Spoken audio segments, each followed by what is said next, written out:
இன்றைக்கு மதுரை மேற்கு தொகுதியில் மேற்கு 1ஆம் பகுதி கழகத்தில் 82, 83 வார்டுகளில் இருந்து தமிழக வெற்றி கழகத்திலிருந்தும் திமுகவில் இருந்தும் ஏறத்தாழ 100 பேர் இணைகிறாங்க. ஏற்கனவே அந்த பகுதியில் 1ஆம் பகுதி மேற்கு 1ஆம் பகுதியில் 50 பேர் கழகத்தில் இணைந்திருக்கிறாங்க. அதை நாங்கள் ஊடகங்களில் காமிக்கல, யூடியூப் இதில் மட்டும் போட்டோம், எங்கள் இதில் போட்டோம். இப்போ இன்னைக்கு அதனுடைய இளைஞரணி பகுதி இளைஞரணி செயலாளர், இளைஞரணி அமைப்பாளர், திமுகவுடைய இளைஞரணி அமைப்பாளர் உட்பட டிவிகேயிலிருந்து பொறுப்பாளர்கள் வர்றாங்க. அதுக்காக இணைப்பு நிகழ்ச்சி நடக்கிறது, கல ஆலோசனை கூட்டம் நடக்குது. சொல்லுங்க தம்பி, இதுக்காக தான் இந்த கூட்டம். உண்மையில உங்களாம் வர சொன்னது அந்த மாற்றுக் கட்சியிலிருந்து இன்னைக்கு அண்ணன் எடப்பாடியார் தலைமையை ஏற்று இன்னைக்கு அலை அலையாக கொண்டிருக்கிறாங்க. மதுரை மேற்கு தொகுதியில் பல்வேறு பகுதியில் பறவையில் ஏற்கனவே இணைஞ்சாங்க, கோவில் பாப்பாக்குடியில் இணைஞ்சாங்க, பெத்தானியாபுரம், இப்படி எல்லா பரவலாக எல்லா பகுதியிலும். அதே மாதிரி இன்னைக்கு சாயங்காலம் பழங்கானத்தத்தில் 72வது வார்டில் இணைகிறாங்க. இப்படி பல பகுதியில் கட்சியில் இணைந்து கொண்டிருக்கிறாங்க. இது என்ன இதை காமிக்கிறதுனா, அடுத்து அண்ணா திராவிட முன்னேற்ற கழகம் ஆளப் போகிறது, எடப்பாடியார் தலைமையில் ஆட்சி மலரப் போகிறது, இந்திய தேசிய ஜனநாயக கூட்டணி வெல்லப் போகிறது என்பதற்கு ஒரு முன்னோட்டமாக இது அமைகிறது என்பதை தெரிவிச்சுக்கிறேன்.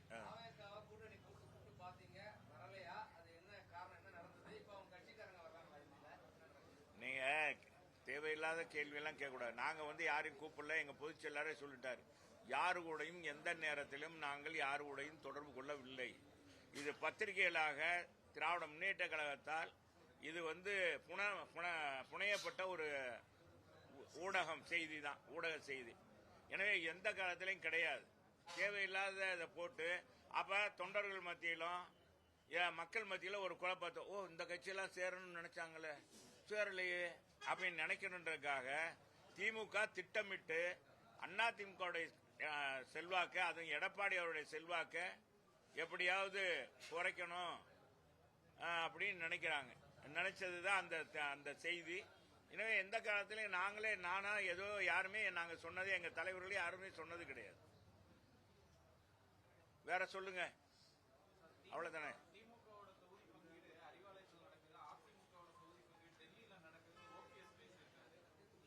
ஏங்க நான் ஏற்கனவே செல்லாத நோட்டுன்னு சொல்லிட்டேன், நீங்க அதை பற்றி எல்லாம் பேசக்கூடாது. வேற எது ஏதாச்சும் ஆக்கப்பூர்வமான எதிர்கட்சி திமுக தலைவர் எதுவும் பேசினாரா? இப்ப அங்கதாங்க வெட்டுக்குத்துலாம் நடந்துகிட்டு இருக்கு. அங்க என்ன மனக்கசப்போட திமுகவுடைய கூட்டணியில கசப்போடு தான் இப்ப எல்லாரும் கூட்டணி இதுல இருக்காங்க. யாரும் மன மகிழ்ச்சியோட இல்ல. கேட்ட தொகுதி கிடைக்கல, அது குறைக்கிறாங்க. ரெண்டாவது இன்னொன்னு என்னன்னா, அங்க பயணிக்கிறவங்க மத்தியில தொண்டர்களும் மன சோர்வோடு ஆகிவிட்டாங்க இன்னைக்கு. அதனால அந்த கட்சி அந்த கூட்டணியில தான் சலசலப்பு, எங்க கூட்டணியில சலசலப்பு இல்ல. எங்க பொதுச் செயலாளர் தெளிவுபடுத்திட்டார். எனவே அதை பற்றி நீங்க எந்த இதுவும் கவலையே பட வேண்டாம். ஊடகங்கள் எங்களுக்கான பணியை நாங்க தொண்டர்களுக்கு செஞ்சுக்கிட்டு இருக்கோம். எங்க தொண்டர்களும் மக்களை சந்தித்துக் கொண்டிருக்காங்க. மக்கள் ஏகோபித்த வரவேற்பு கொடுக்கறாங்க எங்களுக்கு. அதனால வெல்ல போவது அண்ணா திராவிட முன்னேற்ற கழகம் தலைமையிலான கூட்டணி தான் என்பதை தெரிவிச்சுக்கிறேன்.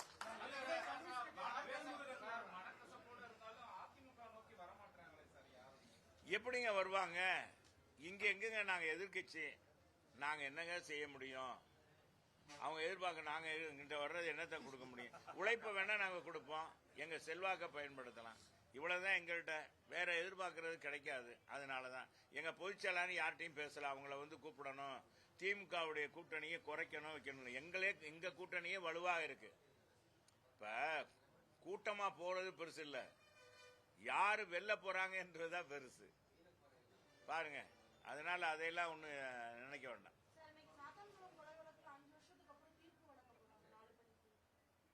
அதெல்லாம் அது வழங்கின பிறகு அதெல்லாம் நீதிமன்றத்தினுடைய இதெல்லாம் நம்ம சொல்ல முடியாது. சொல்லுங்க, 10 தொகுதி அதிமுக வெல்வது உறுதி.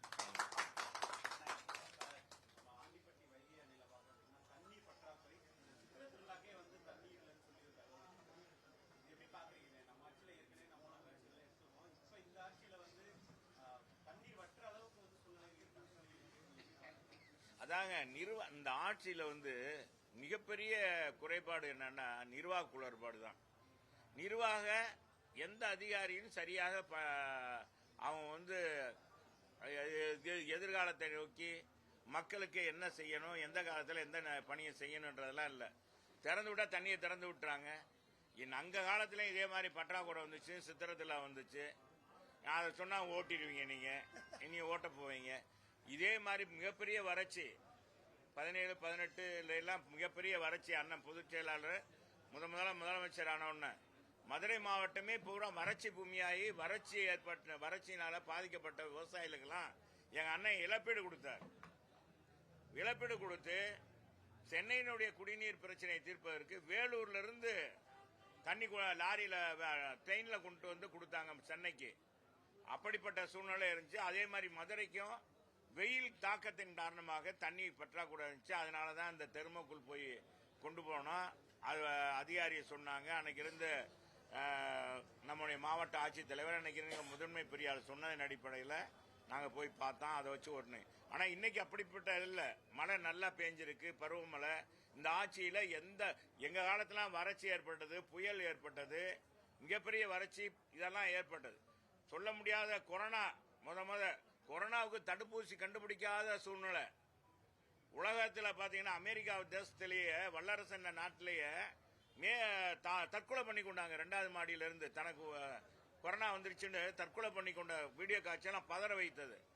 எல்லார் வீட்லயும் பார்த்தா வீடுகள்ல ஒரு குழந்தைக்கோ ஒரு பையனுக்கோ வந்துருச்சு, ஒரு வீட்டுக்காரருக்கோ வந்துருச்சுன்னா அதை அவங்கள தீண்டத்தகாத ஏதோ ஒரு பேய் பிடிச்சிருச்சு அப்படின்னு தனியா போட்டு அடைச்சு வச்சுட்டு சாப்பாடு கூட கொடுக்காம தட்டில் தள்ளி விடுற காலம்லாம் இருந்துச்சு. அப்படிப்பட்ட சூழ்நிலையிலும் 5 பைசா வருமானம் வராத சூழ்நிலையிலும் பொதுச் செயலாளர் தமிழக மக்களை பாதுகாத்துக் கொண்டார். முதலமைச்சராக இருந்த அண்ணன் எடப்பாடியார் தன் உயிரை பணை வைத்து 32 மாவட்டங்களுக்கு அந்த தொற்று காலத்திலும் கொரோனா பற்று காலத்தில் மிகப்பெரிய தீவிரமா இருக்கிற நேரத்தில் ஒவ்வொரு மாவட்டமாக பயணித்து அந்த அதிகாரிகள், அங்க இருக்கிற சமூக ஆர்வலர்கள், அங்க இருக்க விவசாயிகள், அங்க இருக்க மக்கள் பணியாளர்கள், அங்க இருக்கிற வியாபாரிகள், அங்க இருக்கிற மகளிர் குழுக்களை அழைத்து, விவசாயிகள் குழுக்களை அழைத்து என்ன செய்ய வேண்டும் நான் இந்த அரசாங்கம் அப்படின்னு கேட்டார். நிறைய படுக்கை வசதிகளை செஞ்சார்.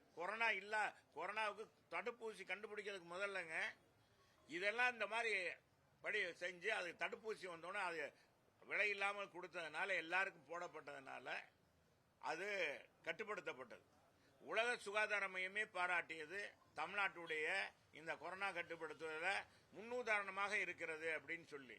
அதே மாதிரி பாத்தீங்கன்னா தமிழ்நாட்டில் எவ்வளவு தூரம் சிறப்பா முதலமைச்சர் செயல்படுறாருன்றத, நிர்வாகம் எப்படி செயல்படுறது என்பதை பாரத பிரதமரே பாராட்டினார். ஏன்னா வீடியோ கான்பரன்ஸ்ல தான் எல்லாருடையும் பேசணும். அந்த வீடியோ கான்பரன்ஸ்ல இந்தியாவில் இருக்க அத்தனை மாநிலங்களுக்கும் பேசும்போது தமிழ்நாட்டுடைய முதலமைச்சர், தமிழ்நாட்டுடைய நிர்வாகம் எவ்வளவு சிறப்பாக இந்த கொரோனாவை கட்டுப்படுத்திருக்காங்கன்றத பாருங்க, அவங்ககிட்ட கேட்டுக்கங்க அப்படின்னு சொன்னார்.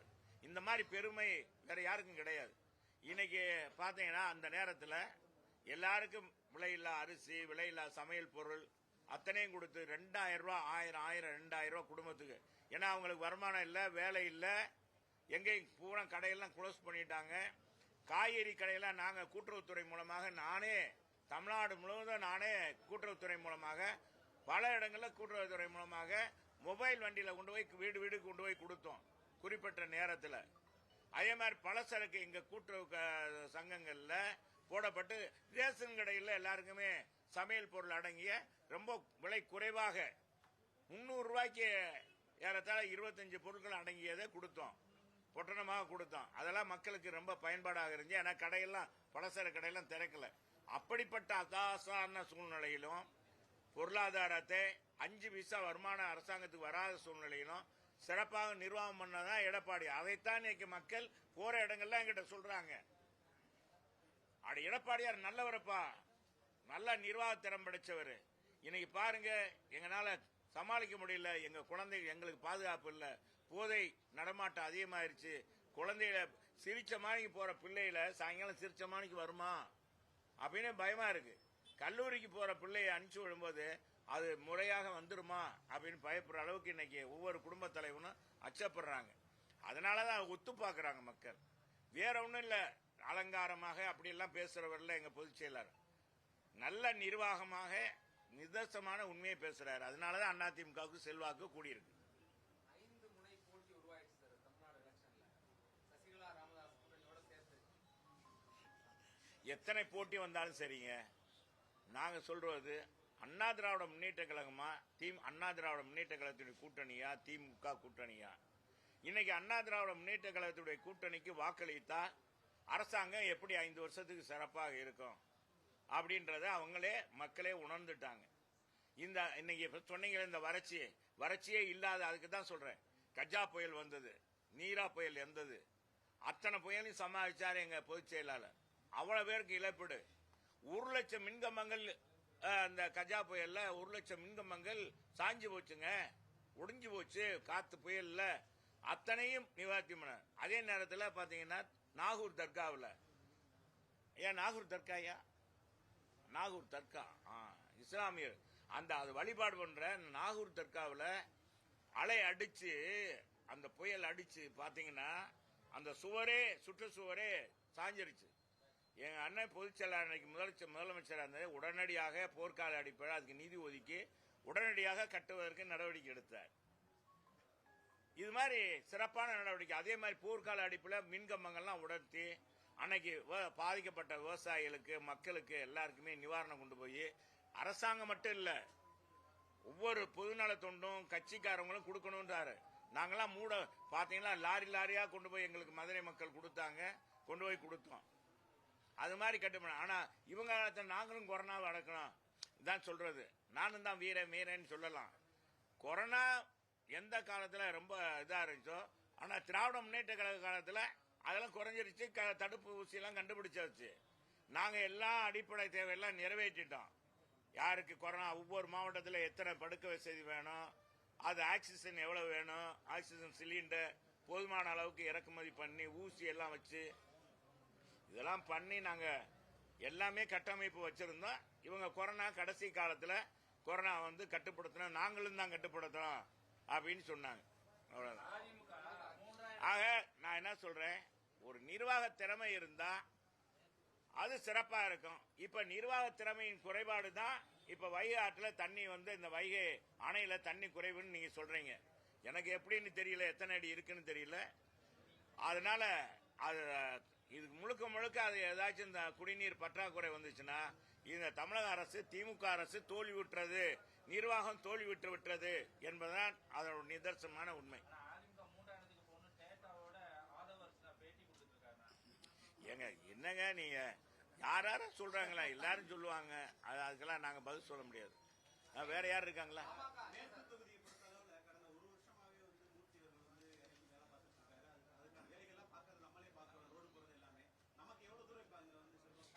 எனக்கு அண்ணா திமுக இல்லைங்க, ஒவ்வொரு சட்டமன்ற உறுப்பினரும் நான் மட்டும் இல்ல, அண்ணன் ராஜன் செலாப்பா, அன்புக்குரிய நம்ம உதயகுமார் தம்பி, எங்களுடைய பெரிய பிளான் என்ற செல்வம், நாங்க மக்களோடு மக்களாக இருக்கிறோம். அவங்களுக்கான திட்டங்களை நாங்க 15 வருஷமா மேற்கு தொகுதியில் நிறைவேற்றி இருக்கேன். ஒவ்வொருத்தரும் அதே மாதிரி அந்த தொகுதியில தேவைகளை நிறைவேற்றிருக்காங்க. இன்னைக்கு மேலாக இப்ப நிரந்தரமா பொதுவா பெண்கள் மஞ்ச பூசி, என்ன சொல்றீங்க, மஞ்ச பூசிட்டு போனா அழகா இருக்கும்.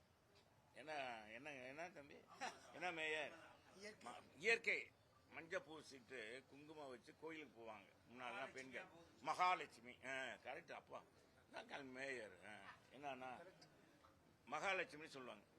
பவுடர் பூசிட்டு போனா நேற்று வரைக்கும் எப்படி இருந்தா பாரு, இன்னைக்கு பவுடர் பூசுறாப்போ அப்படின்னு தான் மதுரை மக்கள் மத்தியில் இப்ப மேற்கு தொழில் அவர் அமைச்சர் செயல்பட்டு இருக்காரு. நீங்க சொல்றீங்க இந்த ரோடெல்லாம் இத்தனை வருஷம் எங்கப்பா போன, 4.5 வருஷமா அவங்க கேட்கிறாங்க. இத்தனை வருஷமா இப்ப மட்டும் ரோடு போட வர்றீங்க, அது ரோடு இருக்கா?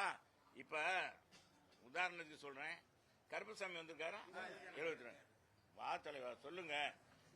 இதுல பழைய முருகன் டாக்ஸ் ரோடு, பழைய முருகன் டாக்ஸ் பைக்கராவிலங்க இருந்தது, பெரிய ரோடுங்க, மெயின் ரோடு. அந்த மெயின் ரோடு ஏறத்தாழ ஒரு 500 மீட்டர் இருக்குமா, 500 மீட்டர் ரோடுங்க, பெரிய விசாலமான ரோடு.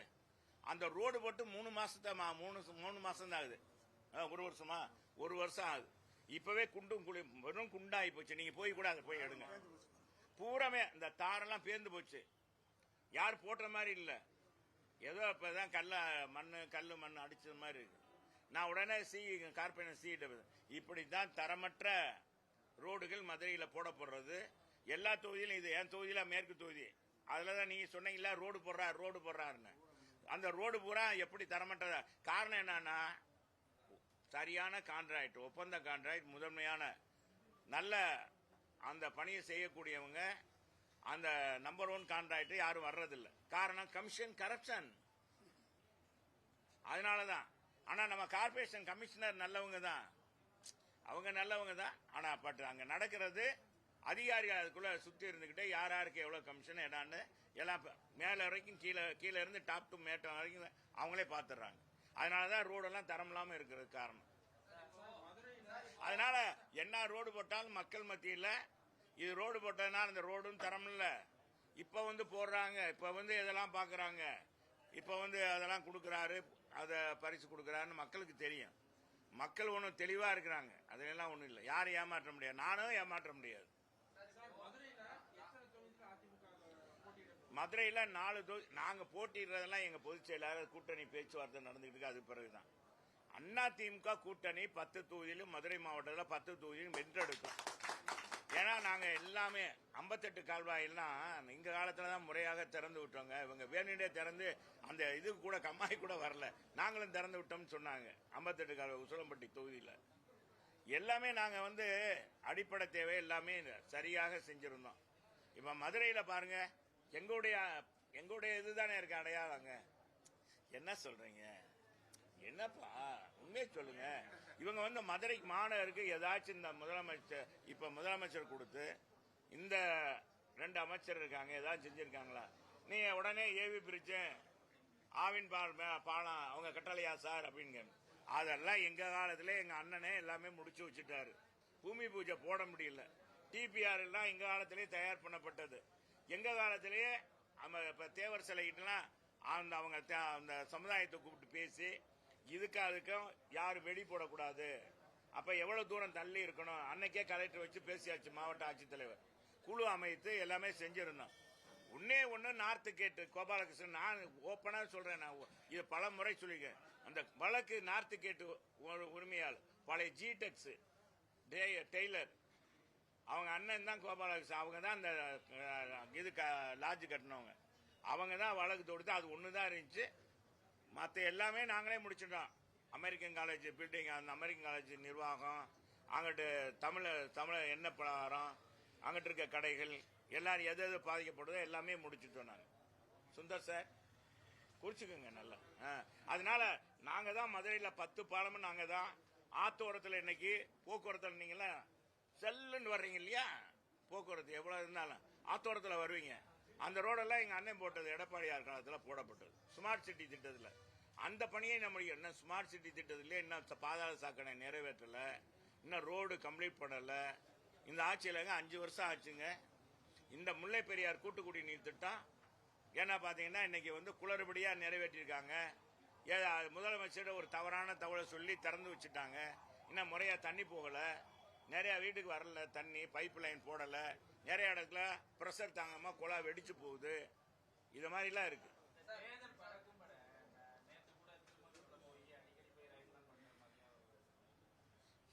இதெல்லாம் நம்ம அதற்கெல்லாம் பதில் சொல்லணும். தேர்தல் பணியை அவங்க செய்யறாங்க. தேர்தல்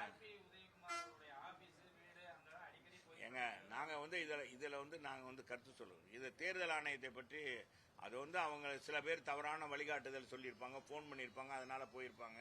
சில ஆளுங்கட்சியினுடைய தூண்டுதல் அது மாதிரி இருக்கும். ஆளுங்கட்சி சும்மாவே செய்யறாங்க. அப்பா திமுககாரங்க சும்மாவே ஓட்டுவாங்க. இப்ப வந்துருச்சுன்னா அவங்க ஓட்டாம இருப்பாங்களா? அதிகாரி பூரா இப்ப என்ன நினைக்கிறாங்க? திமுக சொல்றது. ஏன்னா திமுக முதல்லயே இந்த இதெல்லாம் போட்டாங்க. அதிகாரிகளாம் திமுக சாதகமான அதிகாரிகளா போட்டிருக்காங்க.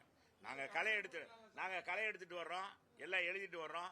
நாங்க எல்லாத்தையும் எழுதி கொடுத்து தேர்தல் ஆணையத்து முறையாக எங்க பொதுச் செயலாளர் மூலமாக யாரெல்லாம் மாத்தணும் அப்படின்னு கொடுக்க போறோம். நான் மற்றதை பத்தி எதுவும் கேட்கறீங்களா? இப்ப வேற எதுவும் பேசுறேன். சரி வாங்க போயிட்டு வாங்க. சரி வாங்க.